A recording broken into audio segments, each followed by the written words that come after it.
यीशु के पाक नाम में आज सबकी सलामती हो।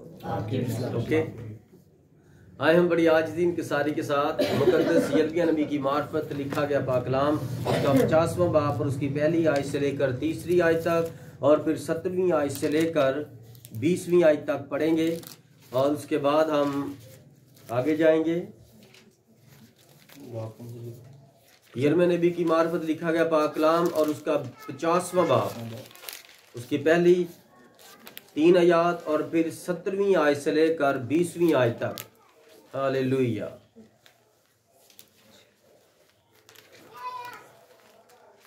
तेरा शुक्र खुदा, तेरा शुक्र। हालेलुया।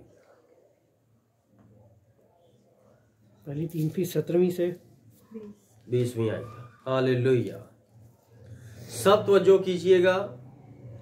वो कलाम जो खुदावन ने बाबल और कस्तियों के मुल्क की बाबत यिर्मयाह नबी की मार्फत फरमाया, कौमों में इश्तिहार दो, कौमों में ऐलान करो और इश्तिहार दो और झंडा खड़ा करो, मुनादी करो, पुशीदा ना रखो। कह दो कि बाबल ले लिया गया, बैल रुसवा हुआ, मरदूक सरासीमा हो गया। उसके बुत खज्जल हुए, उसकी मूर्तें तोड़ी गईं, क्योंकि शुमाल से एक कौम उस पर चढ़ी चली आती है जो उसकी सरजमीन को उजाड़ देगी, यहाँ तक कि उसमें कोई ना रहेगा। वो भाग निकले, वो चल दिए, क्या इंसान क्या हिवान। आमीन। 17वीं आयत से 20वीं आयत तक। इसराइल परागंदा भेड़ों की मानिद है, शेरों ने उसे रगीदा है। पहले शाह सूर ने उसे घेर लिया और फिर ये शाह बाबल नबूकतनजर उसकी हड्डियों तक चबा गया। इसलिए रब्बुल अफ़वाज इसराइल का खुदा यूं फरमाता है कि देख, मैं शाह बाबल और उसके मुल्क को सजा दूंगा जिस तरह मैंने शाह सूर को सजा दी है, लेकिन मैं इसराइल को फिर उसके मस्कन में लाऊंगा और वो किरमल और बसन में चरेगा और उसकी जान कोहे इफ्राइम और जलाद पर असुदा होगी। खुदा फरमाता है, उन दिनों में और उसी वक्त इसराइल की बदकरदारी ढूंढने ना मिलेगी और यहूदा के गुनाहों का पता ना मिलेगा, क्योंकि जिनको मैं बाकी रखूंगा उनको माफ करूंगा। खुदा उनके जिंदा पाक कलाम का पढ़ा और सुना जाना हमारे लिए बाइस से बरकत हो। आमीन। सब तशरीफ रखो।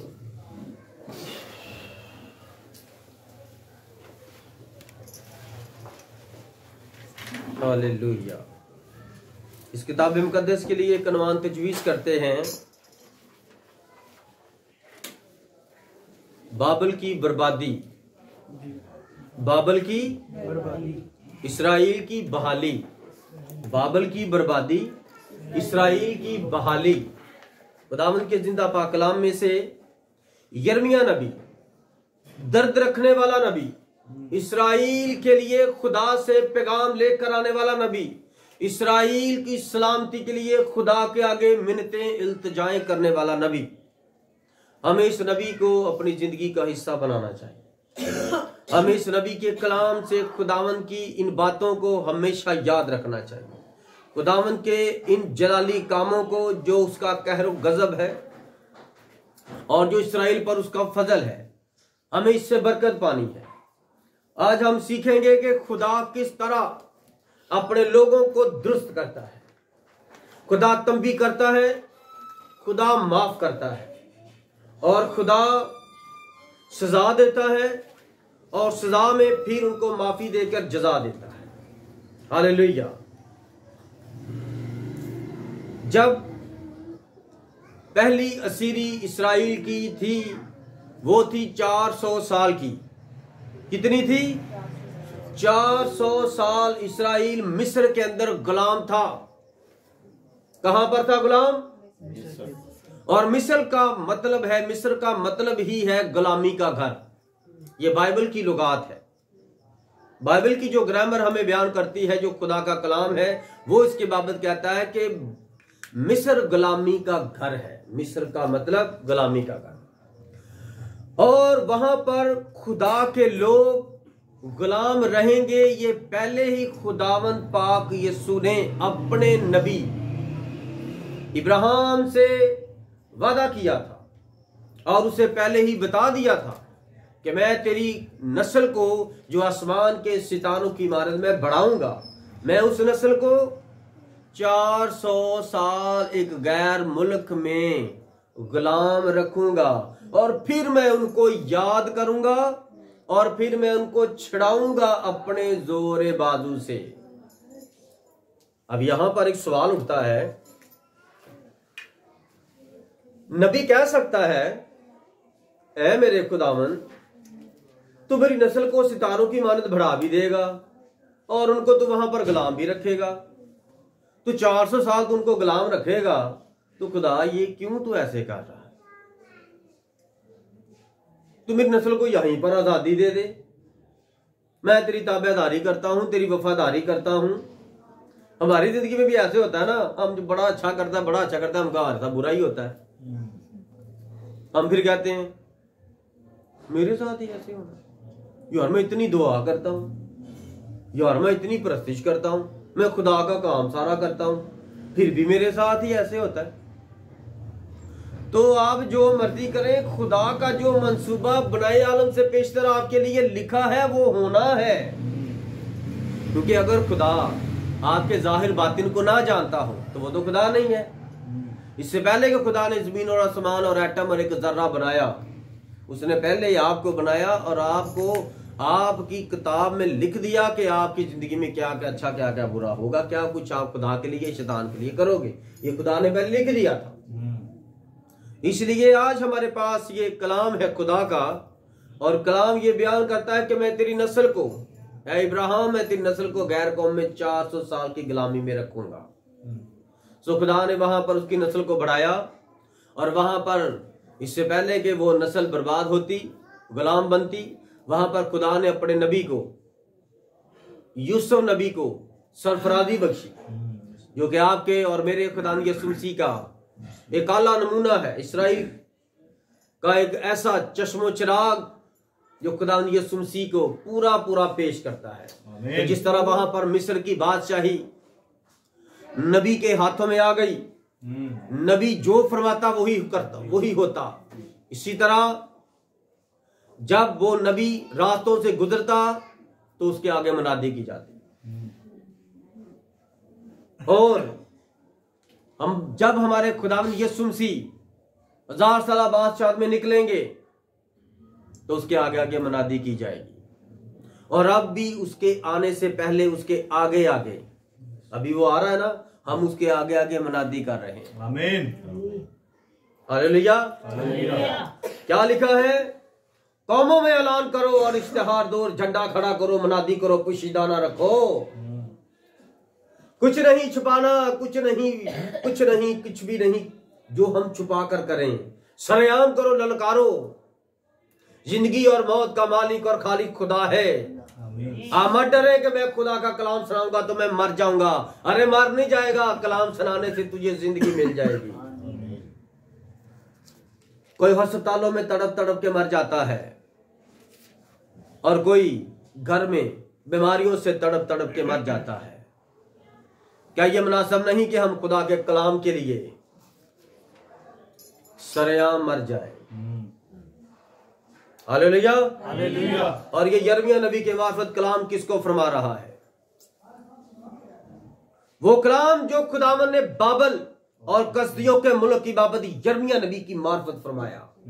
यिर्मयाह देखो गैर कौम का भी नबी है, इसराइल का नबी नहीं है, बल्कि इसराइल का भी नबी है और कसदियों का भी नबी है और बाबल मौजूदा इराक का भी नबी है। आमीन। उससे पहले हम देखते हैं तो जब हम आगे जाएंगे तो आगे हमें एक नबी और मिलेगा, यूना नबी। वो इसराइल का नबी, नाम का नबी और वो गैर कौमों का नबी। वो नैनवा के लिए मुनादी करने के लिए चुना गया। ये बात हमारे सामने एक दलील पेश करती है कि मैं खुदामंद खुदा सिर्फ इसराइल का खुदा नहीं हूं, मैं आसमान और जमीन और समंदर की हर एक चीज का मालिक हूं। आमीन। वो सब कुछ आप ही हैं। जब किसी चीज को हमने बढ़ाना होता है हम क्या करते हैं? हम उसको अलहदा से उसकी परवरिश करते हैं। दूसरों से दूर रखते हैं। जब चावल को हम बोते हैं, उसकी पनीरी तैयार करते हैं, तो पनीरी को निकाल कर फिर हम खेतों में लगाते हैं, और वही पनीरी जब खेतों में लगाते हैं तो खेत भर जाते हैं, सोने से भर जाते हैं। Hallelujah, hallelujah. इसी तरह जो खेत खलियान है वो बड़ी दूर है, शहर से बड़ी दूर है, वहां पर कोई नहीं जा सकता सिवाय किसान के, जिसकी वो जमीन है। आमीन, आमीन। इसी तरह आपके और मेरे खुदा ने इस्राएल को सितारों की मानद बढ़ाने के लिए क्या काम सौंपा? चौपानी का, भेड़ बकरियों का। और मिस्री भेड़ बकरियों से नफरत करते थे, उनको बदबू आती थी। आज भी यहां पर मुनादी करते हैं, लोगों को गर्मी में यहां पर आकर इन परिंदों की बीठों से बदबू आती है, लेकिन हमें नहीं आती। आमीन, आमीन। वजह, हम भी इंसान है, बदबू हमें भी आती है, लेकिन हमारे पास मुकाशफा आ गया है। कौन सा मुकाशफा आ गया है? अरे भाई, कलाम में लिखा है कि जब दुनिया का शहनशाह इस जमीन पर अपने आप को इंसान में मुजस्सम करता है, तो वो कहां पर आया था? वो तबेले में आया था। बड़ी बदबू होती है वहां पर। क्या वहां पर कोई बैठ कर रोटी खा सकता है? कौन खाते हैं? सिर्फ चरवाहे, उनके जो रखवाले हैं। इसी तरह जो मालिक और खालिक है वो बदबू वाली जगह पर आ गया, जहां कोई सोच भी नहीं सकता। हम भी वहां पर मुनादी करते हैं जहां कोई बैठ नहीं सकता। क्योंकि सवाल उठा, ये कबूतर बाज है। मैं क्या, बाज नहीं, फरोख्त है। आप इसके उस्ताद हैं, आप बताएं ये कबूतरबाजी करता है। मैं क्या, बाजी नहीं करता, कबूतर बेचता है। और बाइबल बेचने से मना नहीं करती, क्योंकि खुदावंद पाक रूह जब नबी को नजर आया, यूहन्ना बपतिस्मा देने वाले को, तो लिखा है कबूतर की मानिद। खुदा ने हमें अपनी मानिद बनाया, और खुदा कबूतर की मानिद नबी को नजर आया। मैं क्या, अगर आप इस बात को अपने गोशे गुजार लिख लें तो क्या होना चाहिए? अरे हर घर में कबूतर का जोड़ा रखना चाहिए। ये क्या है? ये हमारे लिए फर्ज है। पाक रूह कबूतर की सूरत में नबी को नजर आया था, और हम कबूतरों की तस्वीरें लगा सकते हैं, घरों में लगा सकते हैं तस्वीरें लगा के कबूतर की तो ऊपर हम कलाम लिख सकते हैं। तो क्या कबूतर घर में पाल नहीं सकते? हाँ जी, हालेलुया, हालेलुया। हम गाय भैंस का दूध पिए, और उसी तबेले में खुदा की सुनसी पैदा हुआ है, और हम दूध पिए तो ठीक है, और वैसे हम पास बैठे गाय के तो हमें बदबू आती है। ये किस किस्म के बेहुदा जरासीम है, जो खाते वक्त तो बदबू नहीं आती और बाद में बदबू, ची ची ची ची ची ची। इन जरासीमों को अंदर से निकालना है हमने, क्योंकि हमारे आगे कोई स्टेज नहीं बिछा हुआ, कोई मलमल का या कोई रेड कारपेट नहीं बिछे। ये रास्ता सुकड़ा है, ये खारदार झाड़ियां हैं, ये रास्ते में खड्डे हैं, गड्ढे हैं और गड्ढे हैं, जो हमारे लिए दूसरों ने तैयार किए। हम इनमें गिरेंगे, बाजू टूटेगी, सर फटेगा, निकलेंगे, वो हमें बचाएगा, और हम इसी तरह हम लंगड़े होकर, सीधे होकर, टेढ़े मेढ़े चल के भी उसका जलाल जाहिर करेंगे। आमीन। ये रास्ता, ये मंजिल इस तरह की है। ये मंजिल इस तरह की नहीं है कि हम ऐसे ही चलते जाएं, ऐसे नहीं चलकर जाते, क्योंकि रास्ते में हमारे साथ क्या होना है सिर्फ मालिक जानता है। आमीन। यहां पर भी हम देखते हैं कितनी बड़ी नबूवत हमारे सामने खुदावंद के कलाम ने रख दी है। कितनी बड़ी नबूवत। अच्छा, इससे पहले कि बाबल अरेस्ट किया जाए, खुदा के लोगों के हाथ में आ जाए, नबूवत क्या हुई है? कौमों में ऐलान कर दो। एक मुल्क को पकड़ने लगा है खुदा, और ऐलान कर दो। इराक को पकड़ना है तो उसके साथ जो ईरान है ना, तो ईरान को भी जाकर बता दो कि इराक जो बड़ा शान शौकत वाला है, जिसके अंदर शैतान ने बाबल का बुर्ज बनवाना था, खुदा इसको पकड़ने लगा है। ओए, मुझे किसने बताया? अरे नबी ने कहा है। कौन सा नबी? यिर्मयाह नबी ने कहा है। अरे उसकी कैसे बात मान लें? अरे माननी पड़ेगी, माननी पड़ेगी उसकी बात। भाई क्यों माननी पड़ेगी? क्योंकि वो खुदा का नबी है। और तुम्हारे मुल्क में कौन सा नबी है? तुम्हारे मुल्क में कौन सा नबी है? इराक, ईरान तुम्हारा कौन सा नबी है? तुम्हारे लिए खुदा ने इस्राएल से नबी भेजा है। यिर्मयाह नबी है जिसका नाम, वो तुम्हारा नबी है। ईरान और इराक का वो नबी है। Hallelujah, hallelujah. और ये नबी ये सारी कौमों कबीलों का नबी है। आमीन। हालेलुया। हालेलुया। और आप जो मसीह है, आप भी सारी दुनिया के लिए मनाद हैं। आमीन। कौमों में इश्तिहार दो, ऐलान करो, झंडा खड़ा करो। झंडा, झंडा कौन सा हमारे पास? पादरी साहब, झंडा हमारे पास कौन सा है? कौन सा झंडा है? खुदा का झंडा कौन सा है? ये तुमने कभी सोचा है नहीं? कौन सा झंडा खुदा का? कभी सोचा किसी ने? झंडा खड़ा करो। हालेलुया। खुदावंद आपको बरकत दे। हमारे पास सलीब का पैगाम है। आमीन। सलीब का पैगाम हलाक होने वालों के लिए तो बेवकूफी है, लेकिन हम निजात पाने वालों के लिए खुदा की कुदरत है। आमीन। झंडा खड़ा करो। खुदा इंसान बन गया। आमीन। खुदा आसमान से नीचे उतर आया अपनी कौम इस्राएल को बचाने के लिए। मैंने तेरा रोना चलाना मिस्र में देखा है। ऐ मूसा, मैं तेरे बाप दादा इब्राहिम और इसहाक का खुदा हूं, और देख मैं यहां पर मौजूद हूं। वापस जा और अपनी जूती उतार कर रहा। ये जूती पहनना मुनादी में तब जायज होगा जब मैं जूती पहनकर मुनादी करूंगा। उसके बाद तुम जूती पहन सकते हो। हालेलुया। पहले खुदा इंसान बनकर जमीन पर आया, उसने जूती पहनी। उसके बाद जूती पहनना वाजिब हो गया कि जूती पहनकर आप चढ़ सकते हैं, मुनादी कर सकते हैं। उससे पहले आप जूती बाहर उतारें और कतान कलबास पहनकर हैकल के अंदर जाएं, बस नंगे पैर। लेकिन जब खुदा खुद जमीन पर इंसान बनकर आ गया, उसने जूती पहनकर मुनादी की। उसके बाद शरीयत पूरी हो गई कि जूती तार के नहीं, जूती पहन के भी आ सकते हैं। Hallelujah, hallelujah. इसलिए जब खुदा ने अपने लोगों को वहां से बचाया, मूसा के वसीला से बचाया, इस्राएल के अंदर ले आया, और इस्राएल के अंदर जब वो आए तो हर शख्स अपनी मर्जी कर रहा था।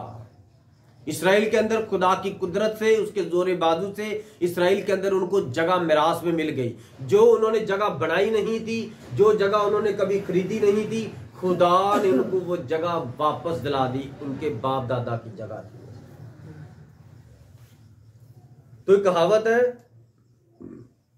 जब हम किसी की मोटरसाइकिल लेकर जाते हैं ना, तो वो हमारी नहीं ना होती, हम उसका सत्यानाश करके वापस लाते।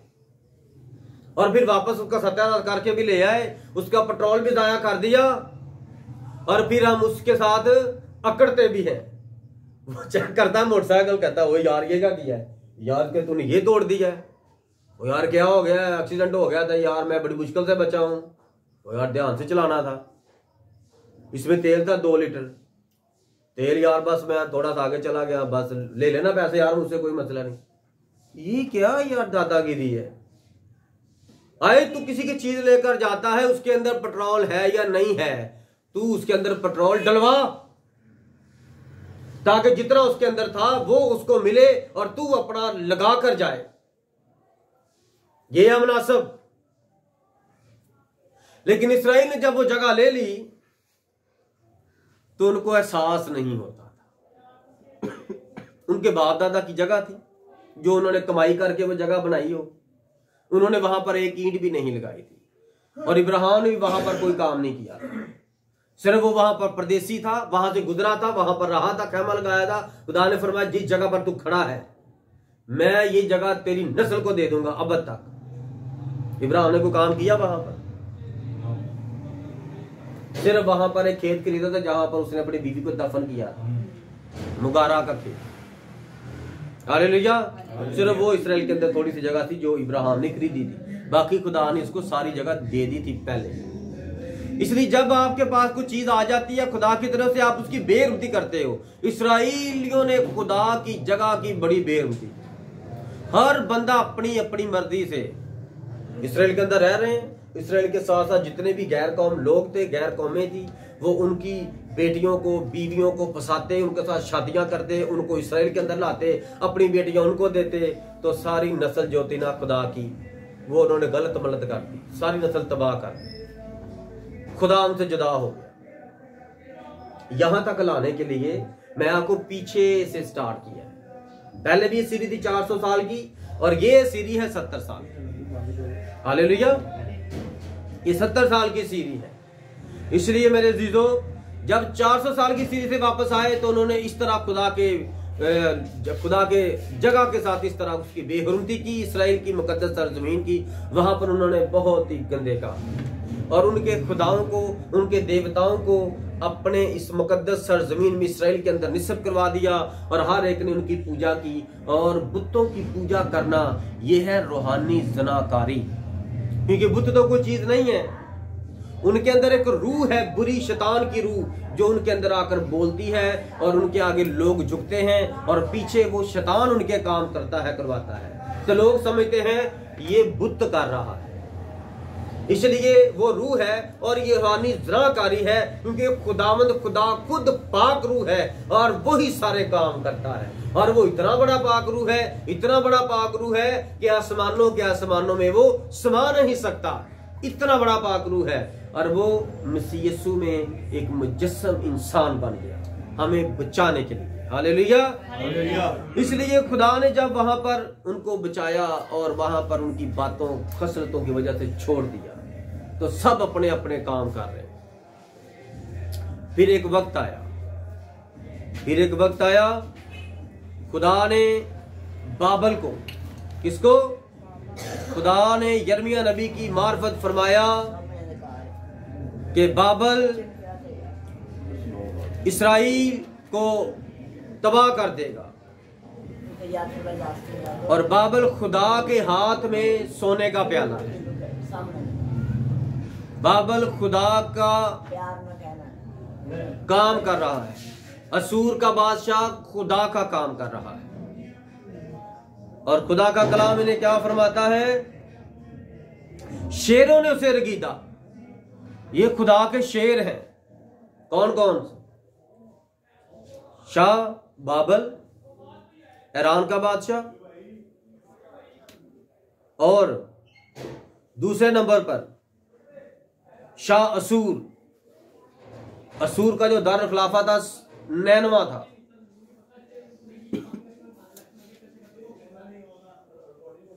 हालेलुया। इसलिए शाह असूर खुदा का शेर है, और बाबल मौजूदा इराक खुदा का शेर है। ये सब खुदा का काम कर रहे थे। खुदा इनकी रूहों को उभारता कि तू इस पर चढ़ाई कर दे और मैं तेरे साथ हूं, और वो जंग करते। वरना हर बादशाह अपने अपने मुल्क में आराम से बैठा रहता और पता न चलता, दूसरा बादशाह हमला कर देता। सब कुछ कौन करवा रहा है? खुदा करवा रहा है। कभी ये पार्टी जीत गई, कभी वो पार्टी जीत गई। लोग कहते हैं नहीं वो जीतेगी, किसी को पता भी नहीं चलता है कि छोटी सी पार्टी जीत जाती है, खुदा ने इसको खड़ा कर दिया। हालेलुया। इसलिए मेरे अजीजों, खुदा नामुमकिन को मुमकिन करता है। आमीन।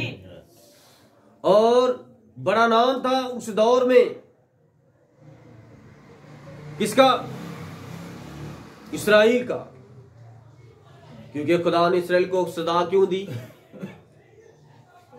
क्योंकि इसराइली सिर्फ खुदा के कलाम को छोड़ गए थे। खुदा का कलाम फरमाता है कि तू मुझे ही मानना, मैं पाक रूह हूं, और तू, मैं अनदेखा खुदा हूं, तू मेरे हजूर गैर मबूदों को सिजदा ना करना। इन्होंने गैर मबूदों को सिजदे किए। आप लोगों को बताना चाहता हूं कि ये बाबल के अंदर 70 साल के सीरी में क्यों गए। आप लोग भी 70 साल तक बूढ़े हो जाते हैं और आपकी लानतें नहीं जाती, आपको बरकत नहीं मिलती, आपको रूह कुदस की नेमत नहीं मिलती, क्योंकि आप खुदा के खिलाफ काम जारी रखते हो, करते जाते हो, सुनते हो इस कान से और बाहर जाके इस कान से निकाल देते हो, पादरी पर हंसते हो, ठट्ठे करते हो कि ये पादरी तो पागल हो गया है, ये पादरी ऐसी बातें करता है, हमारा पादरी तो नहीं ऐसे कहता, वो पादरी तो ऐसे नहीं कहता, लेकिन ये पादरी वो पादरी। इसीलिए आप अपनी जिंदगियों को तबाह कर बैठते हो। इसराइल को खुदा ने बड़े मौके दिए, बड़े नबी भेजे, लेकिन इसराइल बात नहीं आया। खुदा ने फिर यिर्मयाह नबी की ही मार्फत फरमाया। किसकी मार्फत फरमाया खुदा ने? यिर्मयाह नबी की ही मार्फत खुदा ने फरमाया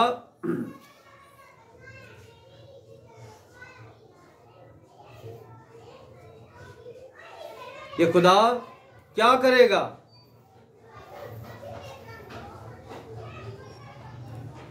खुदा ने यिर्मयाह नबी की मार्फत फरमा दिया। गौर से सुनिएगा, 40वां बाब, यिर्मयाह नबी की मार्फत 40वां बाब। वो कलाम जो खुदावंद की तरफ से यिर्मयाह पर नाज़िल हुआ इसके बाद के जलोदारों का सरदार नबूजरदान ने उसको रामा से रवाना कर दिया। जब उसने उसे हथकड़ियों से जकड़ा हुआ उन सब असीरों के दरमियान पाया। यिर्मयाह 40वां बाब पहली आयत से पढ़ रहा हूं, बहुत देर कर देते हो हवाला ढूंढने में। वो कलाम जो खुदावंद की तरफ से यिर्मयाह पर नाज़िल हुआ इसके बाद के जलोदारों के सरदार नबूजरदान ने उसको रामा से रवाना कर दिया। जब उसने उसे हथकड़ियों से जकड़ा हुआ उन सब असीरों के दरमियान पाया जो यरूशलेम और यहूदा के थे, जिनको असीर करके बाबल को ले जा रहे थे। और जलोदारों के सरदार ने यिर्मयाह को लेकर उससे कहा कि खुदावंद तेरे खुदा ने इस बला को जो इस जगह पर आई खबर दी थी, सो खुदावंद ने उसे नाज़िल किया और उसने अपने कौल के मुताबिक किया, क्योंकि तुम लोगों ने खुदावंद का गुनाह किया, उसकी नहीं सुनी, इसलिए तुम्हारा ये हाल हुआ। और देख, आज मैं तुझे इन हथकड़ियों से जो तेरे हाथों में है रिहाई देता हूं। अगर मेरे साथ बाबल चलना तेरी नजर में बेहतर हो तो चल, और मैं तुझ पर खूब नजर रखूंगा। और अगर मेरे साथ बाबल चलना तेरी नजर में बुरा लगे तो यहीं रह। तमाम मुल्क तेरे सामने है, जहां तेरा जी चाहे और तू मुनासिब जाने वहीं चला जा। आमीन, आमीन। कौन कह रहा है? यिर्मयाह नबी के साथ ये कौन बातें कर रहा है? ये खुसरों का सरदार है, ख्वाजा सिराओं का सरदार नबूजरदान। और ये कहां पर खड़ा रहता है? ये बादशाह का बड़ा खास करिंदा है, ये बादशाह का खास बंदा है जो बादशाह के पास खड़ा रहता है। आप बताएं, खुसरों का क्या मकाम होता था? आज के खुसरों का क्या मकाम है? मौत के कुएं में नाचना। और उस दौर के खुसरों का क्या मकाम था? बादशाह के घर में मुलाजमत करना और अच्छा खाना, अच्छा पहनना, और बादशाह की बेटियां और बादशाह की बीवियों के कमरों की रखवाली करना, उनकी बीवियों और उनकी बेटियों की रखवाली करना। और बादशाह के खासों खास करिंदों में इनका नाम था। आज के खुसरे घर तबाह करते हैं। Hallelujah, hallelujah. ये है मुकाम। और ईसा नबी की मार्फत खुदा का कलाम फरमाता है खुसरों की बाबत कि तू अपने आप को यूं मत कह कि मैं सूखा व दरख्त हूं, क्योंकि मैं तुझे खुदा के घर में एक अबदी मकाम दूंगा जो तुझसे कोई छीन ना सकेगा। Hallelujah, hallelujah. और जो 1,44,000 इसराइली हैं, वो लिखा है कि वो औरतों के साथ अलूदा नहीं होंगे। मुकाशवा की किताब में लिखा है, मुकाशवा 7वां बाब, वो क्या कर रहे हैं? 1,44,000 इसराइल में से निकलेंगे। कलाम फरमाता है वो ख्वाजा सिरा है, वो खुदा के लिए खोजे हैं, वो किसी औरत के साथ अलूदा गंदे नहीं हुए। औरत क्या है? और कलीसिया है, वो किसी कलीसिया में नहीं जाएंगे, वो सिर्फ खुदा के कलाम को कबूल करेंगे, यीशु मसीह के नाम को, बपतिस्मे को कबूल करेंगे। आमीन। खुदा इंसान बन गया, वो इस बात को कबूल कर लेंगे। और ये मुकाशवा 11 बाब के मुताबिक वो खुसरे चुने जाएंगे। और वो क्यों खुसरे चुने जाएंगे? वो खुदावंद की दुल्हन की हिफाजत करेंगे। कौन सी दुल्हन? जो गैर कौमों में से निकलने वाली है, आमीन। जिसका उठाया जाना करीब है। उसके लिए 1,44,000 इस्राएल में से इस्राएली निकलेंगे और वो खुदावंद के मुकद्दस में रहेंगे, जहां पर दुल्हन होगी, दुल्हन तख्त पर होगी और वो खुदा के तख्त के मुहाफिज हैं और उसके तख्त के इर्द गिर्द काम करते हैं, खिदमत करते हैं, उसकी बीवी के लिए, उसकी दुल्हन के आगे पीछे होंगे। दुल्हन जहां जाएगी दूल्हा जाएगा, और दुल्हन जहां जाएगी ये खुसरे ये 1,44,000 साथ साथ होंगे दुल्हन की हिफाजत के लिए। आमीन। आमीन। क्योंकि खुदावंद को सिर्फ इन पर भरोसा है। खुदावंद को सिर्फ, ये ना मर्द है ना औरत है, इन पर भरोसा है खुदा को। हालेलुया। हालेलुया। क्योंकि खुदा फरिश्तों पर भी भरोसा नहीं करता। आमीन। आमीन। इसलिए ये बात जलोदारों का जो सरदार नबूजरदान है वो यिर्मयाह नबी से बात कर रहा है कि आपने जो नबूवत की थी वो पूरी हुई और वो लानत और मलामत हुई क्योंकि आपने खुदावंद का गुनाह किया है। उसको किसने बताया? क्योंकि मैंने पहले बताया कि वो शेर है खुदा। जितने भी दुनिया के टॉप क्लास के बादशाह गुजरे हैं वो खुदा के शेर हैं। और खुदा ने शेर जंगल में छोड़ा होता है, सारी जंगल की जो खुदाई होती है, रखवाली होती है, वो उस शेर के सुपुर्द होती है। आमीन। इसलिए जो बाबल था वो सारी दुनिया पर हुकूमत करता था और वो शेर है खुदा का। असूर उससे पहले हम देखते हैं वो शेर था। आमीन। आमीन। और अब हम देखते हैं कि खुदा ने किस तरह खुदावन ने अपने जलाल को जाहिर किया। और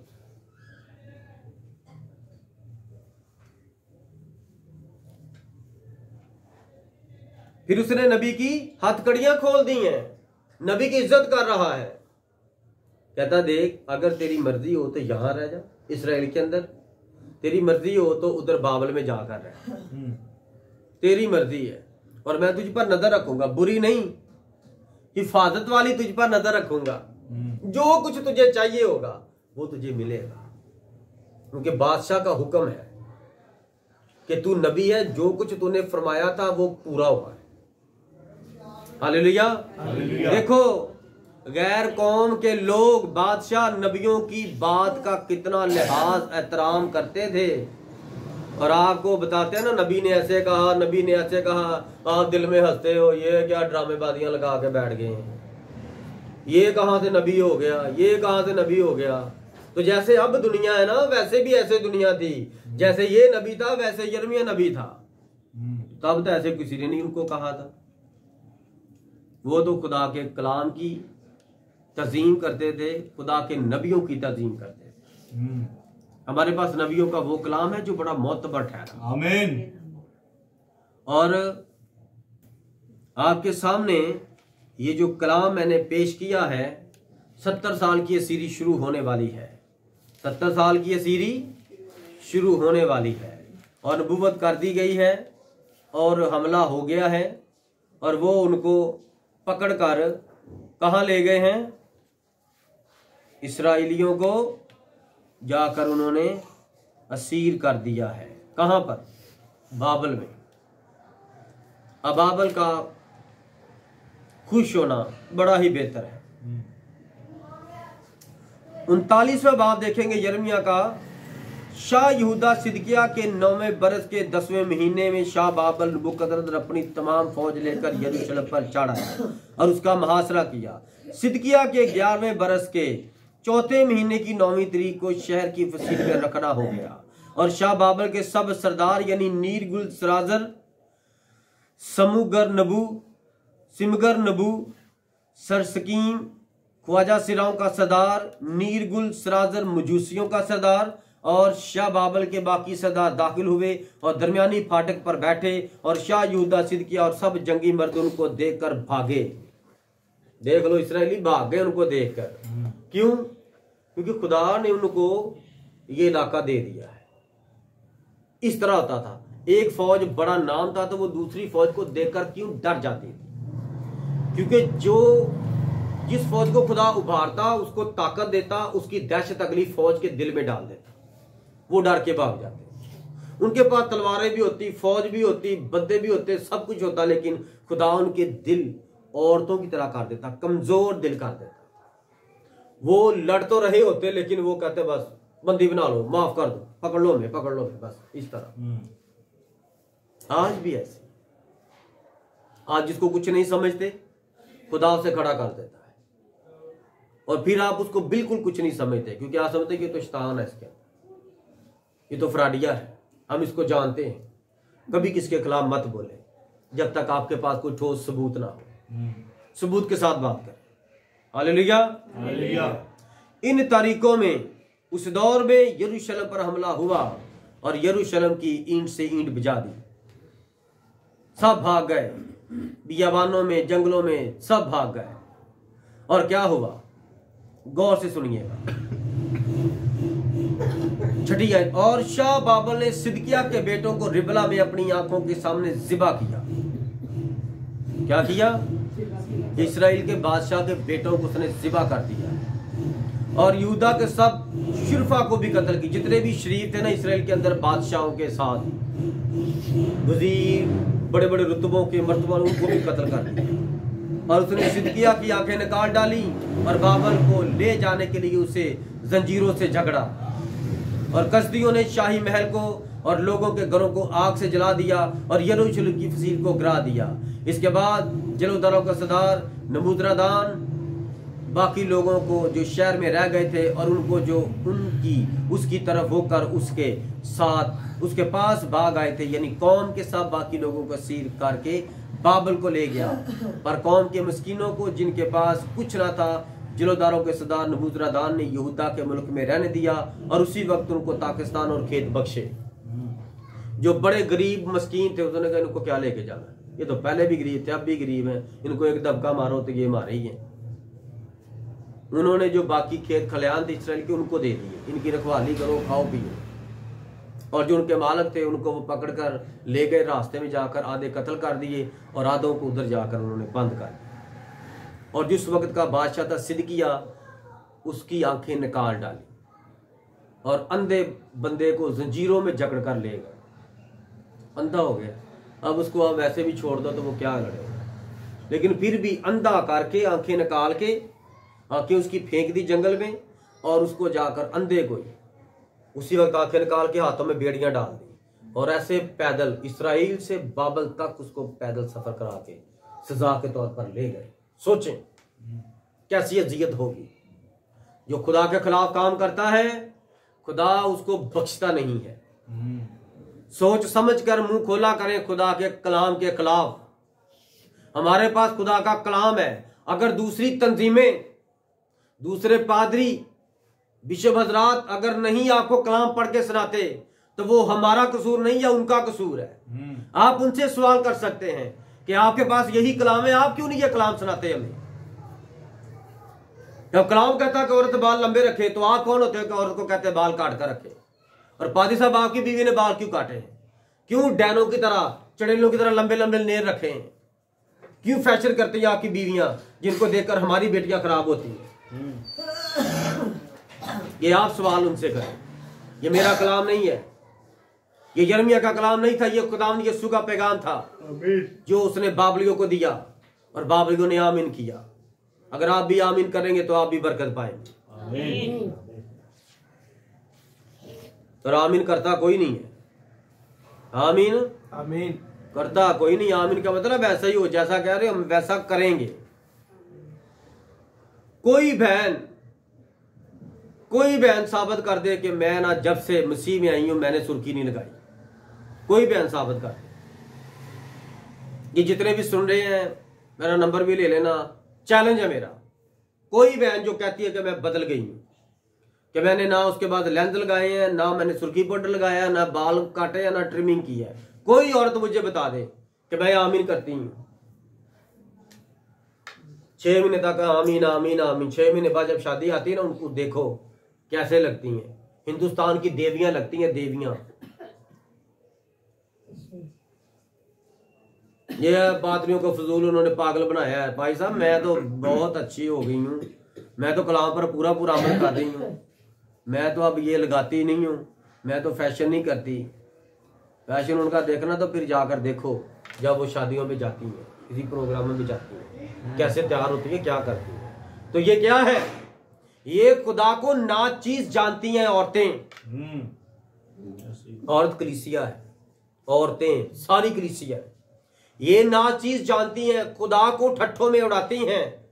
और खुदा क्या करता है, आंखें निकलवा देता है गैर कौमों से और जंजीरों में जकड़कर पैदल सफर कराता है। वो घोड़ों पर थे और ये बेड़ियां पहन के चलता है, उसके पीछे पीछे गिरता है, संभलता है। क्या जिंदगी है। आपके साथ भी इस तरह खुदा करेगा, इस तरह नहीं, इससे और भी खतरनाक ही काम करेगा। हालेलुया। अब कौमों में इश्तिहार दो, कौमों में ऐलान करो, इश्तिहार दो। इश्तिहार क्या है? नबी ने नबूवत कर दी, नबूवत को पेपरों के ऊपर लिखकर, पेपरों के ऊपर लिखकर, हैं किधर गए पेपर, इस तरह पेपरों के ऊपर लिखकर ये क्या देने हमने, ये इश्तिहार है। ये क्या है? ये इश्तिहार दे रहे हैं हम, सारी दुनिया में ऐलान कर रहे हैं कि दुनिया का ये नबी है। जिस तरह मूसा ने इसराइल को निकाला, ये दुल्हन को निकालने के लिए सारी दुनिया में भेजा गया, सारी कौमों कबीलों में भेजा गया। ये कोई आम नबी नहीं है, ये नबियों में नबी है, एक आला ही नबी है जिसके पास सारा कलाम था, यानी सारा मुकम्मल ही खुदा का पैगाम था। और मुकम्मल ही खुदा इसने देखा और मुकम्मल खुदा का पैगाम भी इसने दे दिया। हालेलुया।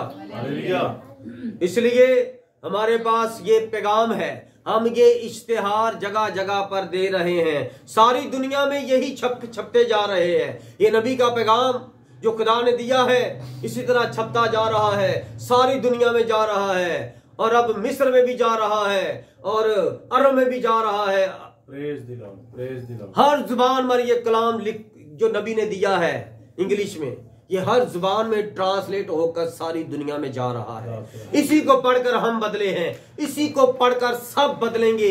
एक इश्तिहार ही काफी है, एक मैसेज ही काफी है। अगर कोई मैसेज का जन्म लेने वाला बंदा कहीं पर पड़ा हुआ है, उसके पास ये एक पैगाम दे दो, उसको एक इश्तिहार दे दो।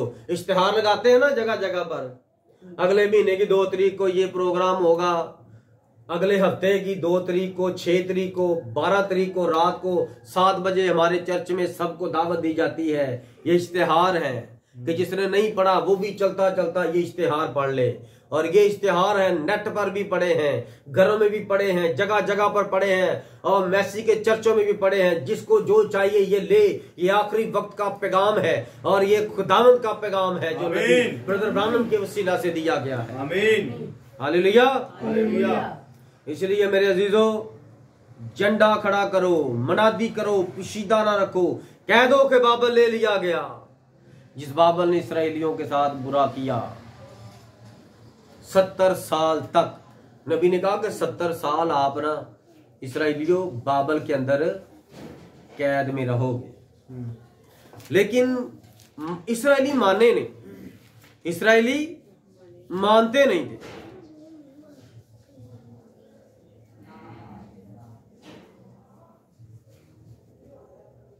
मानते नहीं थे और वो कहते थे ये तू खुद कह रहा है,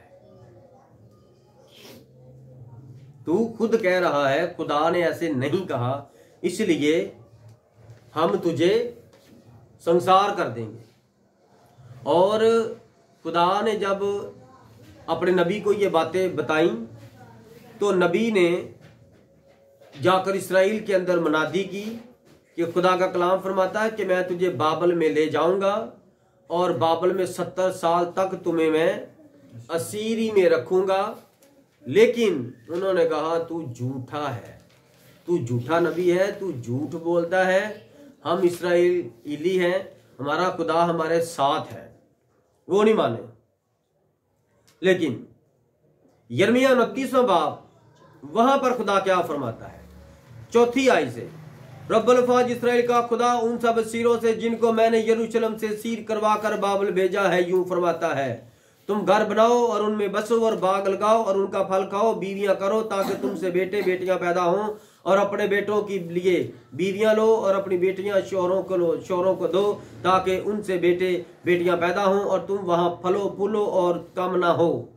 और उस शहर की खैर बनाओ जिसमें मैंने तुमको असीर करवा कर भेजा है, और उसके लिए खुदावंद से दुआ करो क्योंकि उसकी सलामती में तुम्हारी सलामती होगी। क्योंकि रब्बुल अफ़वाज इस्राएल का खुदा यूं फरमाता है कि वो नबी जो तुम्हारे दरमियान है और तुम्हारे गैब दान तुमको गुमराह ना करें, और अपने ख्वाब नबियों को जो तुम्हारे ही कहने से ख्वाब देखते हैं ना मानो, क्योंकि वो मेरा नाम लेकर तुमसे झूठी नबूवत करते हैं। मैंने उनको नहीं भेजा, खुदावंद फरमाता है, क्योंकि खुदावंद यूं फरमाता है कि जब बाबल में 70 बरस पूरे हो चुकेंगे तो मैं तुमको याद फरमाऊंगा और तुमको इस मकान में इस्राएल में वापस लाने से अपने नेक कौल को पूरा करूंगा, क्योंकि मैं तुम्हारे हक में अपने ख्यालात को जानता हूं। खुदावंद फरमाता है, यानी सलामती के ख्यालात, बुराई के नहीं, ताकि मैं तुमको नेक अंजाम की उम्मीद बख्शूं। तब तुम मेरा नाम लोगे और मुझसे दुआ करोगे और मैं तुम्हारी सुनूंगा, और तुम मुझे ढूंढोगे और पाओगे जब पूरे दिल से मेरे तालिब होगे। हाँ जी, अब समझ आई। पहले इसराइलियों को 70 साल असीर करवाया और फिर उनको वहां पर एक और मैसेज दे दिया कि तुम परेशान होकर यहाँ पर घुट घुट के मर ना जाना, कि यहाँ से कौन बचाएगा, यही मर जाएंगे। परेशान नहीं होना, इस बादशाह के लिए दुआ करो। और आपको पता, बड़े ऐसे आपको पादरी मिलते हैं जो कहते हैं कि नहीं, गैर कौमों के लिए दुआ नहीं करनी चाहिए। पाकिस्तान में हम रहते हैं तो पाकिस्तान की सलामती ना मांगो। खुदा का कलाम क्या फरमाता है, जिस मुल्क में मैंने तुम्हें भेजा उस मुल्क की खैरियत के लिए दुआ करो, यानी कि मुल्क के लिए, उस बादशाह के लिए दुआ करो उसकी बेहतरी भलाई के लिए, और यहाँ पर शादी ब्याह करो और जितने हो और बढ़ जाओ और बढ़ जाओ और बढ़ जाओ, कि 70 साल के अंदर 2 नस्लें बढ़ा दो, कम ना हो, और मैं तुम्हें 70 साल जब पूरे होंगे तो मैं तुम्हें वहां से बचा लूंगा। आमीन। तो खुदा अपने वादे में सच्चा है। और 50वें बाब में क्या फरमाता है, वो कलाम जो खुदावन ने बाबल और कसदियों के मुल्क की बाबत यिर्मयाह नबी की मार्फत फरमाया, 70 साल बाद ये कलाम देखो पूरा हुआ। कौमों में ऐलान करो और इश्तिहार दो और झंडा खड़ा करो, मुनादी करो, पोशीदा न रखो, कह दो, सबको कह दो कि बाबल ले लिया गया। तो आप सारी कौमों कबीलों में सबको ये नहीं कह सकते, सारी कलीसियाओं में, कि खुदा ने विलियम ब्रानम को भेजा है। जाओ जाकर स्टडी करो नेट से, जाओ जाके देखो कि ब्रदर ब्रानम ने हिटलर के लिए नबूवत की, जर्मन के लिए नबूवत की, जो नबूवत की वही हुई। मैसोलिनी के बारे में, मिस्र के लिए स्टालिन के बारे में नबूवत की, वो पूरी हुई। नबी ने कहा कि जो इस पैगाम को कबूल नहीं करेगा वो कोरोना वायरस से मरेगा। एक वबा आएगी, सब मुंह के ऊपर मास्क पहनेंगे। ये नबी ने नबूवत की थी, ये भी 70 साल बाद पूरी हुई है, याद रखिएगा। हम ऐसे नहीं है कि नबी को ऐसे पागलों की तरह कर रहे हैं। क्या ये हमें खाना भेजता है? क्या इसके बच्चे बड़े अमीर है दुनिया में? क्या वो हमें खाना भेजते हैं, कुछ चीज भेजते हैं कि हम उनका नाम लें और वो हमें खाना भेजें? नहीं, क्योंकि ये मनादी है। मनादी खुदा की तरफ से होती है, इंसानों की तरफ से मनादियां नहीं होती। ये खुदा का नबी है। आमीन। और इससे हमें कोई पैसा पूसा नहीं मिलता। ये बड़ा अमीर बंदा है दुनिया में, आप नेट पर चेक कर सकते हैं, लेकिन ये हमें कोई पैसा नहीं भेजता, क्योंकि इस बंदा के वसीला से हमें कलाम मिला है। आमीन। हम कलाम की मनादी कर रहे हैं, जिस कलाम की इस नबी ने मनादी की थी। अब हम सारी दुनिया में इश्तिहार दे रहे हैं, सारी दुनिया में मनादी कर रहे हैं। किसकी? उस वक्त बाबल ले लिया गया और अब हम मनादी कर रहे हैं रूहानी बाबल गिरा दिया जाएगा, जो कि रोम है। हम मनादी कर रहे हैं कि अगर कोई इस बात से हमें बुरा कहता है, कोई हमारे खिलाफ है, तो हो जाए, कलाम पढ़ ले। जिस तरह ये बाबल ले लिया गया था 70 साल बाद, खुदा ने इसको खत्म कर दिया था, सील कर दिया था, वीरान कर दिया था। आज तक ये वाला बाबल मौजूदा राग आज तक खड़ा नहीं हुआ। उन्होंने कहा था कि हम बाबल का बुर्ज दोबारा बनाएंगे, आज तक नहीं बना। और वहां पर लिखा है कि शतरमुर्ग रहेंगे, गीदड़ रहेंगे, वहां पर शेरों की तरह गिराएंगे, वहां से कोई इंसान गुजरेगा नहीं, डरेंगे। और तरीक की किताबें हमें बयान करती हैं कि वहां से एक हबशी गुजर रहा था, तो जब रात हुई तो वो डरने लग गया। उसने कहा मुझे बड़ा डर आया था इस जगह से, क्योंकि जिस जगह पर कोई इंसान मैंने नहीं देखा। हम गुजरे, हमें गुजरते हुए डर लगा, बड़ी खौफनाक आवाजें आ रही थी गीदड़ों की। यह खुदा का कलाम है, ये झूठा कलाम नहीं है। सबके कलाम झूठे हैं, सब कलाम झूठे हैं, सब इंसान झूठे हैं। खुदावंद यीशु मसीह सच्चा है, उसका कलाम सच्चा है। हालेलुया। इसलिए मेरे अजीजों, आप भी ऐलान करो, हर एक के सामने गवाही दो कि वो वाला बाबल भी ले लिया गया। और अब जो रूहानी बाबल है, कौन सा? मकालफे मसीह का गढ़, जहां पर रोम, जहां पर बैठकर कौमों कबीलों को गुमराह करने के फतवे तैयार किए जाते हैं, गुमराह करने के लिए, खुदा के खिलाफ काम करने के लिए, जहां पर ऑर्डिनेशन होता है और जहां पर शरीयत के खिलाफ, कलाम के खिलाफ कलाम लिखा जाता है, अबलीस का कलाम लिखा जाता है। अब ये भी ले लिया जाएगा। हम ऐलान करते हैं, हम कौमों में इश्तिहार देते हैं कि जो रूहानी एतबार से बाबल शहर बनता है और इसराइल के थोड़ा सा आगे है रोम शहर, वो ले लिया जाएगा। खुदा उसको बर्बाद कर देगा। उसने कौमों कबीलों को गुमराह किया है। जिस तरह ये बाबल सारी दुनिया पर हुकूमत करता था, खुदा के हाथ में सोने का प्याला था, इसी तरह वो कसबी के हाथ में मकरूहात से भरा हुआ प्याला है, जो वो पीकर और मुकस्सों के खून को पीकर मतवाली हो गई है, और वो बेवा है और हम शादीशुदा हैं। आमीन। हमारी शादी खुदा यीशु मसीह से हो गई है। आमीन। हम उसकी दुल्हन है। आमीन। और वो हमें लेने के लिए आएगा। आमीन। हम इश्तिहार देते हैं, हम ऐलान करते हैं, हम ललकारते हैं, हम झंडा खड़ा करते हैं खुदावंद यीशु मसीह के नाम का। आमीन। उसने जो हमें दो निशान दिए हैं, pillar of fire, pillar of cloud, आमीन। ये झंडे खड़े करते हैं हम। आमीन। हमारे पास यही झंडा है आमीन। कि ये हमारा खुदावंद इसके अंदर जाहिर है। आमीन। हमारा खुदा हमारे साथ है। आमीन। हालेलुया। हालेलुया। लिखा इस्राइल परागंदा हो गया, शेरों ने उसे रगीदा है। पहले शाहसूर ने उसे घेर लिया और फिर ये शाबाबल नबूकदनेस्सर की हड्डियों तक चबा गया। 70 साल तक उसको परेशान करता रहा। लेकिन आगे जाके कलाम क्या फरमाता है? इसलिए रब्बुल फाज इसराइल का खुदा यूं फरमाता है कि देख, मैं शाह बाबल और उसके मुल्क को सजा दूंगा जिस तरह मैंने शाहसूर को सजा दी। खुदा ने पहले शाहसूर को सजा दी, असूरी शेर को सजा दी, अब बाबली शेर को सजा देगा। जो भी शेर खुदा की भेड़ों को, दाऊद भेड़ों का चरवाहा था और भेड़ों को शेर पकड़ के ले जाता था, और गैर कौम को, उनके बादशाहों को खुदा का कलाम शेर कहता है, और इसराइल को परागंदा भेड़े कहता है। और सबसे अच्छा चरवाहा कौन है? खुदावंद यीशु मसीह। अभी वो चरवाहा खुद नहीं आया, अभी जो उसने चरवाहे रखे अभी तो वो काम कर रहे हैं।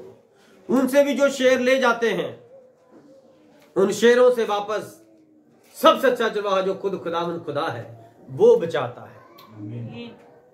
इसलिए हम खुदा की भेड़ बन जाए, खुदा के पीछे पीछे चले, आमीन। उसकी राहों में पैर रखते जाएं, उसके पीछे पीछे सफर करते जाएं। अगर हम इस तरह नहीं करेंगे तो हम आने वाले गजब से भाग नहीं सकते।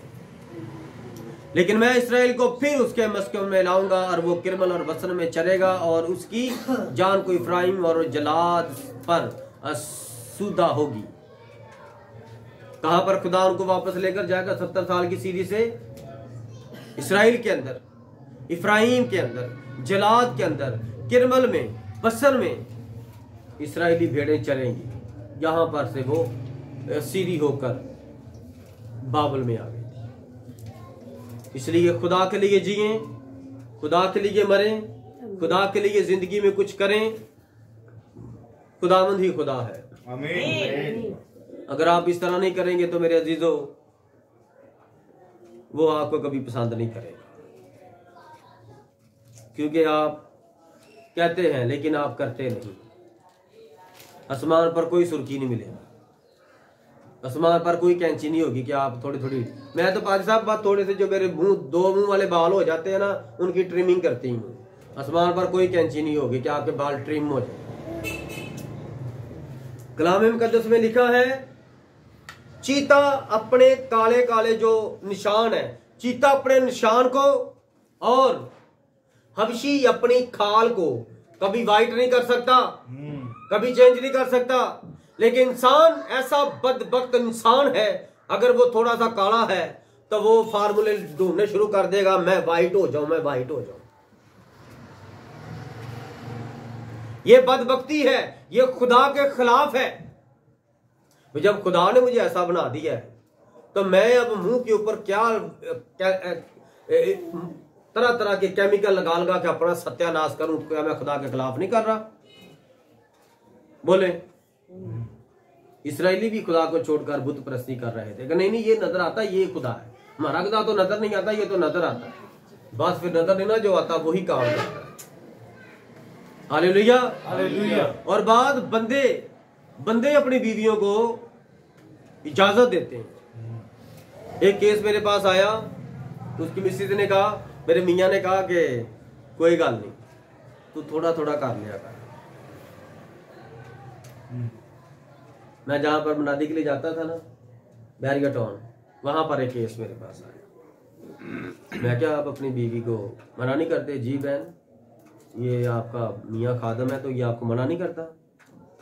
हर के कहती, मेरा मियाँ कहता है तू चोरी चोरी थोड़ा थोड़ा कर लिया, मेरे वास्ते से कर लिया। मेरी बात की समझ आई? तो बाइबल मना करती है कि अगर मर्द के पास खुदा ने औरत दी है तो औरत को मर्द मना क्यों नहीं करता? ये मर्दों से भी पूछा जाएगा। जो मर्द नहीं ना अपनी बीवी को कहते कि आप ये करें, ये ना करें, ऐसा नहीं करना, बिलीवर ऐसे नहीं करते, ये उनके लिए बड़ा मसला बन जाएगा। फिर ना कहना बताया नहीं, बाइबल ले लिया गया, बीवी भी ले ली गई, शौहर भी ले लिया गया, बस फिर आप देखते रह जाएंगे।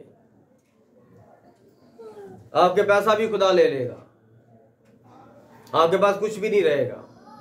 Hallelujah, hallelujah. कभी किसी ने नहीं सोचा, बड़ी बड़ी रूहानी औरतें बनती हैं, बड़ी रूहानी औरतें बनती, कभी नहीं किसी ने सोचा यार खुदा ने कान बनाया तो कान के अंदर सुराख तो खुदा ने नहीं किया।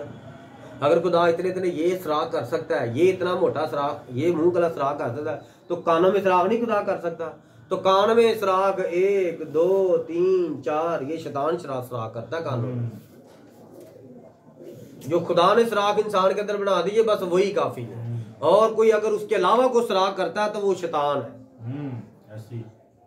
बस आप ये इश्तिहार दो, ये मुनादी करो, ये झंडा खड़ा करो, इसको छुपा के ना रखो, ये छुपाने वाली बातें नहीं है। Yes brother. आज यीशु जी उठा है और यीशु के जी उठने की मुनादी करो। हम जिंदा खुदा के सुनसी को मानते हैं, मुर्दा को नहीं मानते कि कब्रों पर जाकर माथे टेके, कब्रों के ऊपर चदरें चढ़ाएं। अरे कोई चद्दर नहीं चढ़ानी, क्योंकि वो तो कब्र ही खाली है। यस आमीन। क्योंकि कब्र इंसान की होती है, वो तो हमारा खुदा है जो इंसान बन गया था। इसलिए हम किसी कब्र पर नहीं जाएंगे, क्योंकि हम इस किसी इंसान को नहीं मानते, हम खुदा को मानते। आमीन। Hallelujah, hallelujah. मेरे अजीजों, नबी की कब्र पर जब लोग वहां पर खराज अकीदत के लिए जाते हैं, नबी की कब्र देखने के लिए, सजदा करने के लिए नहीं, तो वहां पर भी पाकरून लोगों को मिला है। आमीन। आमीन ब्रदर। वहां पर भी पाकरून लोगों को मिला है। आमीन। और लोगों ने फिल्म बनाई है और क्लिप बनाकर नेट पर छोड़े हैं। हम खुदा को मानते हैं जो हर जगह पर रहता है। क्योंकि जब अलीशा मर गया था ना, उसकी हड्डियों के अंदर भी रूह कुद्दस की कुदरत पूरी थी। उन्होंने एक 7 कब्र खोदी और नबी की हड्डी उस साइड पे निकल आई, और उन्होंने जब मुर्दा रखा तो मुर्दे को हड्डी लग गई तो मुर्दा जिंदा हो गया। आमीन। ये है बिलीवर, ये है दुल्हन। आप सोए भी हो तो कोई दुआ करवाने के लिए आ जाए, कहता चलो सुता है, चलो गैर है, मैं आ गया, मैं शुभा पा ली, वो शुभा पा के जाएगा। मैं आपके सामने जिंदा खुदा यसुम मसीह का गवाह हूं। बहुत सारे ऐसे लोग हैं जिनके मुंह से ये बात सुनता हूं, ब्रदर जी पहले बड़ी तबीयत खराब थी, आपसे बस बात कर रहा हूं, बात करके मैं ठीक हो गया हूं, आमीन। मैं बात करके ठीक हो गया हूं। हालेलुया। बस आपसे थोड़ी सी रफाकत की है, बड़े दिनों से कह रहा था अभी करता हूं, अभी करता हूं। जैसे मैं आपसे बात कर रहा हूं मुझे थोड़ी देर हुई है और मेरी ये दर्द हो रही थी, मुझे बेचैनी हो रही थी, घुटन हो रही थी, घबराहट हो रही थी, ब्रदर जी सब चली गई है। आमीन। God bless you brother. तो आप अपने आप को दुल्हन कहते हो ना, तो दुल्हन बनो। वो दुल्हन के जो पीछे होती है ना दो लड़कियां फूल पकड़ के पत्तियां वाली, वो ना बनो। दुल्हन आगे होती है, ये पत्तियां पकड़ने वाली पीछे होती हैं, ये पीछे कोई और लगा लो, आप आगे आ जाओ, क्योंकि आगे का दौर है आगे जाने का। आप ये ना देखो वो दुल्हन जो बुक्का फेंकेगी मैं पकड़ लूंगी, बुक्का ना पकड़ो, बुक्के वाले को पकड़ो, आगे भागो। बुक्के से क्या होगा, खुशबू वाले फूल है, हफ्ते बाद 2 हफ्ते बाद डेड हो जाएंगे। अरे वो जो आगे दूल्हा खड़ा है उसको जाके पकड़ो, उसके पकड़ने से सब कुछ है। Hallelujah, hallelujah. क्या सोचा फिर आप लोगों ने? आज कोई याद करेगा खुदा के सामने? आमीन। तो बहनों में से कोई दलेरी करेगी आज कि मैं आज कसम खाती हूं मरते दम तक। सर्दियां है ना, सर्दियों में कोई भी लोशन जो चिकनाहट है वो लोशन लगाएं, हाथों पैरों पे लगाएं, मुंह पे लगाएं, गर्दन पे लगाएं, टखनों में घुटनों में लगाएं, ठीक है। जिस्म पर तेल मलें, जैतून का तेल मलें, लोशन लगाएं, कुछ भी लगाएं, जिस्म की खारिश ये वाली जो होती है ना, अपना खुश्की खत्म करने के लिए ये आप इस्तेमाल करें, इससे कोई मना नहीं करता। लेकिन देखो आप बलीचे करें तो फिर कहें पादरी अंधा है, पादरी को नजर नहीं आता। पादरी को अंधा है, पागरू अंधा नहीं है, पागरू देख रहा है। आपका सारा करता धरता ना पत्था लिखा जा रहा है। फिर ना कहना मैं तो कौम में इश्तिहार दे रहा हूं, मैं तो मनादी कर रहा हूं, मैं पुशीदा नहीं रख रहा। पुशीदा रखूंगा तो मुझे लानत मिलेगी, तो मैं लानत नहीं लेना चाहता। मैं थोड़ी देर के लिए आपको बुरा लगूंगा, लेकिन मैं हूं तुम्मा। मैं क्या हूं? तो तुम्मा जिस फक्की में नहीं डालते वो फक्की पेट की दर्द नहीं ठीक कर सकती, ठीक है। तुम्मा खाने से आपका जो जिस्म है, जिस्म के अंदर जो खून है, खून साफ हो जाता है। और तुम्मा इतना कड़वा होता है, कोई इतनी कड़वी चीज नहीं होती। जितना शायद मीठा होता है तुम्मा उतना कड़वा होता है, और इसे बाइबल में नागदूना भी कहते हैं। अगर मैं तुम्हें की तरह हूं, मैं तुम्हें वैसे तो सुन के देख के तो बुरा लगता हूं, लेकिन जो मैं बातें आपको कह देता हूं ना, वो जब आपके ज़हन में हजम हो जाती है ना, ज़हन में जाकर और कहते हैं नहीं यार आमीन, वो कौन सा अपने पास इधर ही ना कह रहा, मैं तो देखो लिखी बात कर रहा हूं ना। आमीन। अगर कोई बहन या भाई कहता है भाई साहब कहाँ लिखा है, जैसे मेरी बहन ने कहा कहाँ लिखा कलाम में नेल नहीं रखने, नेल पेंट नहीं लगानी। मैं कहा अच्छा चलो आप बता दो कहाँ लिखा है नेल बढ़ाने हैं, नेल पे पेंट लगानी है, कहाँ लिखा है? कहाँ लिखा है? किसने नेल पेंट बनाई? कहाँ लिखा सुर्खी लगानी है? चले बहन आप मुझे बता दें। मैं अपनी बहन की बात कर रहा हूँ, सकी जो एक ही माँ पेट से पैदा हुए हैं। उसने कहा आप ही ऐसी बातें करते हो, हमारा पादरी तो नहीं कहता। मैं कहा बुला अपने पादरी को, उसे तेरी दया यकीन मारती होगी, मुझे कुछ नहीं मारता, मुझे किसकी परवाह नहीं है। मैं तो ऐलान कर रहा हूँ, इश्तिहार दे रहा हूँ, पुशीदा नहीं रख रहा। ना मुझे दो, दया यकीना दो, मुझसे ना मिलो, छोड़ दो मुझे। जो आपको अच्छा पादरी लगता चले जो उसके पास। लेकिन उसके पास क्या? उसके पास लतीफों वाली किताब नहीं है, उसके पास भी बाइबल है। उसको भी कहना भाई साहब मैं 6 महीने से तेरे पास आ रहा हूं, 2 साल हो गए आपके पास आ रहा हूं, आप बस हालेलुया के नारे मारे जाते हो। आपने कभी बाइबल में से ये हवाले नहीं पढ़े, ये कलाम क्यों नहीं आप पढ़ के सुनाते औरतों वाला, कि ये बस वो पिछले पास्टर ने बस ठेका लिया था। आप किस चीज के पादरी हो? जाएं करें बात उनसे, भाई साहब आप हमारा पादरी ये कलाम सुनाता है तो आप भी तो पादरी है ना, कभी आपने ये हवाला गिनती की किताब में से ये हवाला दिया? कभी आपने ये पहला ग्रंथी 11 बाब दिया जहां पर लिखा मर्द बाल ना रखे और औरत बाल काटे ना? ये आपने हवाला दिया अपने मैसेज में? क्या अगर नहीं बहन बल्कि एक और बात सुन ले, मैं जहां से पास्टर से शुरू किया ना खिदमत, तो वो पास्टर मुझे क्या बताता है, कहता तारक बेटा मैं अपने घर बात की कि मैंने ना इस पर मैसेज देना है, तो मेरी बीवी कहती ना ना इस पर मैसेज ना देना, हमने खुद नेल रखे हुए हैं, हम तो खुद नेल पेंट लगाती हैं, तो तू ये वाला मैसेज देगा। कहता नहीं नहीं मैं तो कलाम की बात माननी है, मैं तो मैसेज देना है। तो बीवी लड़ पड़ी, पादरी साहब की बीवी लड़ पड़ी। हम तो कहते हैं छोड़ के भी जाना, चले जाओ, कलाम सुनाना है। हमें पता चल गया बीवी भी नहीं साथ रहती, माँ बाप भी नहीं साथ रहते, मर गया ना मेरे माँ बाप, मेरे साथ हैं, मैं क्यों उनकी बात मानूं, मैं तो कलाम की बात मानूंगा। कलाम खुदा है, जब खुदा साथ रहता है तो बीवी बच्चे क्या है, छोड़ जाते हैं सारे। बाप जब तक पैसे देता है तब तक बाप रहता है, बाप जब बीमार हो जाता है तो बीवी छोड़ के चली जाती है, बच्चे छोड़ के चले जाते हैं, बच्चे घर से भगा देते हैं बाप को, निकलो बाहर गंद खाना, चलो निकलो। हाँ जी ऐसे होता है। और खुदावंद क्या फरमाता है, मैं दुनिया के आखिर तक, तेरे मरते दम तक, अब्दियत तक मैं तेरे साथ रहूंगा। तो किसकी बात माने, मानते हो, मानते हो कलाम की बात। मैंने बड़ी बहनें देखी हैं और मैं देख के बड़ा शर्मिंदा होता हूं। इस बहन ने देखो आज श्रृंगार किया हुआ है, इस बहन ने आज सुर्खी पाउडर लगाया है, मैं इसको क्या मना कर, मैंने जितना करना था मैं कर दिया, अब खुदा जाने और ये जाने। मेरी बात की समझ आई। बाद औरतें सारा मेकअप कर लेती हैं और फिर कहती हैं आज भाई साहब को पता ही नहीं चला, आज उसने कुछ कहा ही नहीं।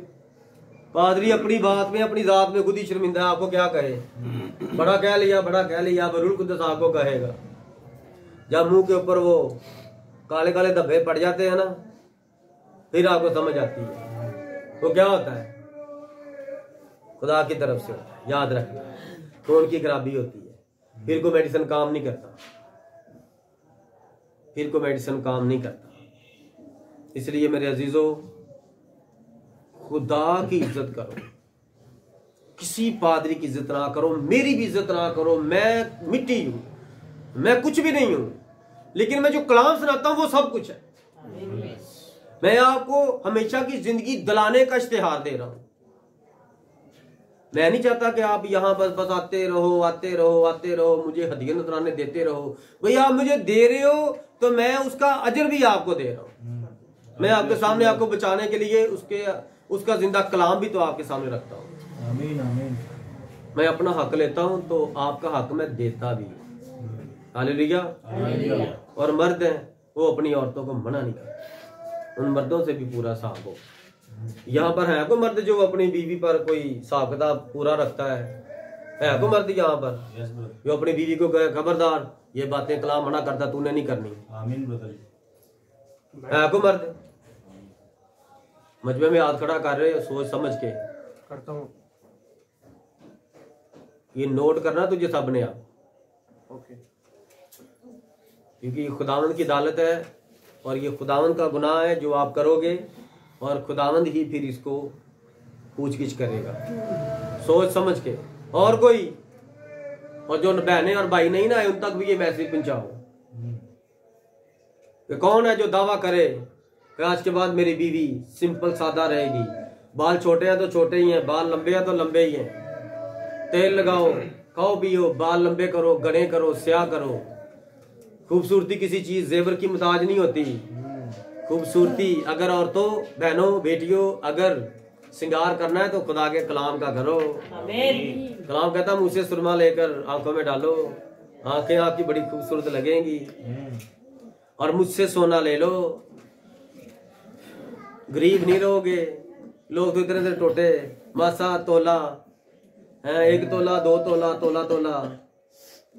और हम यरूशलेम शहर के अंदर वो सड़कें ही सोने की बनी हैं। कर लो बात, दुल्हन का मुकाबला है किसी के साथ, इसलिए हमें ये सोना सोना नहीं पसंद है। क्योंकि हमें पता हमारे बाप ने, हमारे खुदावन ने हमारे लिए वो शहर ही सोने का बनाया है। वहां पर हीरे मोती जवाहरात हैं। तो हम आज ऐसे मरते रहे सोने की अंगूठी दे के, तू और क्या सोना पहना है यार, 24 कैरेट का है, 22 कैरेट का है। और वो सोना खालिस ओफीर का सोना है। आमीन। वो खुदा का खालिस सोना है, उसके अंदर कोई भी मैल मूल नहीं है। और आप भी खुदा के लोग हो, आपके अंदर भी कोई मैल नहीं होना चाहिए। आमीन। इसलिए मेरे अजीजों, खुदा ने इसराइल को बहाल किया था, 70 साल की सीरीज से बचाया था, वो आपको भी बचाए। आमीन। वो आने वाला है, आमीन। अपने वादे में वो सच्चा है। आमीन। उसके कलाम के सारे निशान, निशानियां, वाकयात पूरे हो रहे हैं। आमीन। इससे पहले कि मैं आऊं, मैं एलिया नबी को भेजूंगा बहाली कराए। आमीन। तो एलिया नबी आया, उसने सब कुछ बहाल किया। आमीन। और फिर उसने बहाल किया कलाम को, कलाम के कायदे कानून को, दुल्हन की तैयारी करवाई। और ये दूसरी जंग अजीम के बाद यीशु मसीह के नाम का बपतिस्मा शुरू हुआ था। 19वीं सदी खत्म हुई और 20वीं सदी शुरू हुई, और तब पेंतिकास्टल जमाना आया और तब बहाली हुई। जिस तरह इसराइल की बहाली हुई 1948 में, वहां पर इसराइल के झंडा वही जो 2500 साल पुराना झंडा था वो लहराया गया, आज भी लहरा रहा है, व्हाइट और ब्लू, 6 कोनों वाला। इससे अच्छी और बड़ी तरीक और क्या होगी कि दुनिया की तरीक में सबसे आला और पुराना झंडा जो नबी ने डिजाइन किया, आज तक इसराइल के अंदर वो झंडा लहराया जा रहा है। पूरी दुनिया में कोई ऐसी तरीक नहीं मिलती, ये सिर्फ इसराइल के अंदर है। हालेलुया। अगर आप भी खुदा के साथ खालिस होंगे तो खुदा आपको भी बचाने के लिए उतरेगा, आपके पास आएगा और आपको बचाएगा। आमीन। क्या आप सब नाराज हैं? नहीं नहीं नहीं, है। हालेलुया। हालेलुया। खुदावंद इस कलाम के वसीला से आप सबको बरकत दे, और खुदावंद आप सबको इस कलाम को याद रखने की और आगे बयान करने की तौफीक। आमीन।